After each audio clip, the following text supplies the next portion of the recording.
So I just got my 2007 Jeep Commander back from the dealership.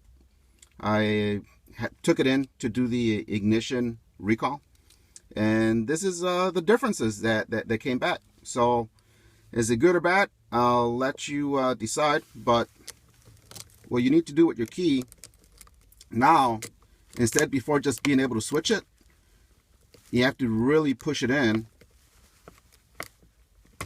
and turn.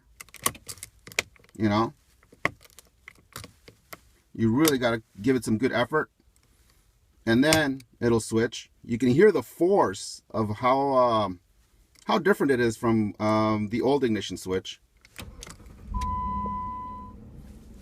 And before, the problem was people would knock their key off, right? Not anymore. Now to turn it off, you got to push in,